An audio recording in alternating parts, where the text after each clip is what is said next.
how the market dynamics has changed, and it has helped you in, taking this model off your shelf, if I may say.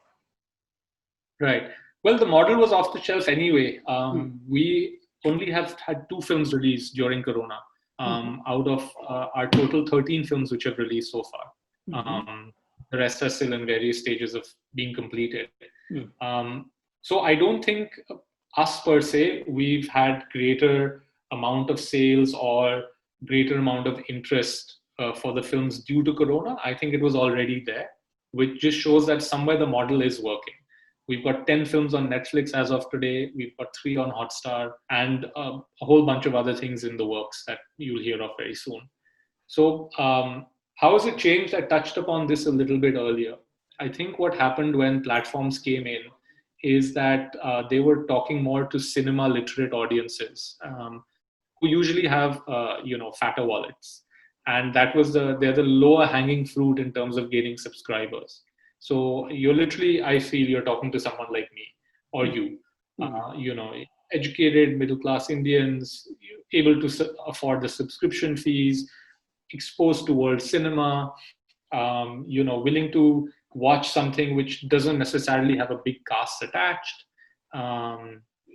willing to engage with themes that might be a little more abstract and a little less genre based. So you're not only deciding to watch something basis your mood. I want to laugh, so I'll watch comedy. I want a thrill, so I'll watch action, and that's how it started. So you also had a lot of indie films in India available at that time, made over years, which were easily acquired by platforms. So initially you had a lot of interest in the indie space. But that interest started to die because I think it's a very, very tiny niche you're talking about such people in India. And the great masses that attract big businesses from the rest of the world are not those, that niche. So as you see a development from, let's talk to cinema literate, educated middle class people, to let's start to broaden the net. And when you try to broaden the net, now you need genre-based films and you need films with very recognizable faces. And then you start subscribing to a pecking order, which might be slightly different to theatrical, but it is still a pecking order, right? Today, you'll see, if I do a Google search for the best talent from OTT, you'll get like 10, 15 names. So there's new talent that's been discovered. But again, like everything else, it gets hardened over time. And now we're in year 4 or year 3 of these OTT platforms really being prevalent. So we see it hardening. Of course, consumption has gone up.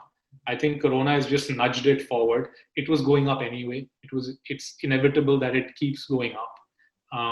Worldwide, we are becoming a culture of convenience.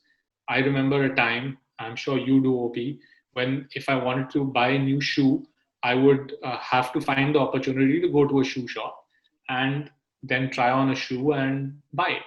It would take me a week, maybe 10 days, because I have other things to do and it's not critical. Or if I only have one shoe and it's broken, then it's immediate. But today you'll go on Amazon, you'll look at 100 shoes, you'll pick one. If it's not Amazon, it's another 20 websites that are offering this service. It really is a culture of convenience. So it's come down to our entertainment choices as well. I don't want to wait till 9 p.m. for my favorite series. Nobody's doing that anymore. It's almost like a weird idea. But for the last 20 years, that's been how it is, how it's been. I mean, I remember as a kid waiting for Doordarshan at 6 p.m. And it used to start with Krishi Darshan, and then they used to give us kids programming, right? So you would literally watch Krishi Darshan because you didn't want to miss the next program that was coming. Absolutely, yeah. Right?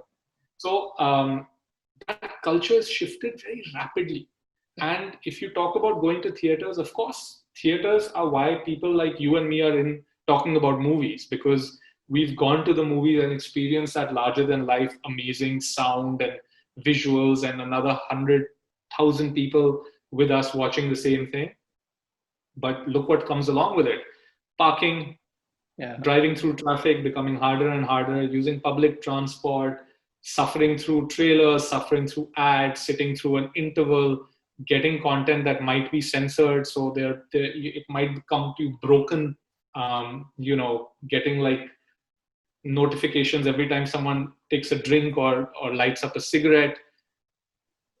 This is against the culture of convenience that is coming in for younger audiences. They want it here and now, when they want it. So I think that movement to OTT, just the way you say that retail has been taken over by Amazon online shopping, right? All sorts. I mean, I just bought a shirt from Myntra, so you have that as well. You will see a shift away from theater to personal viewing. You know that smart TV sales are going up. You know that everyone's getting a device in their hands which is capable of an HD or at least an SD screen.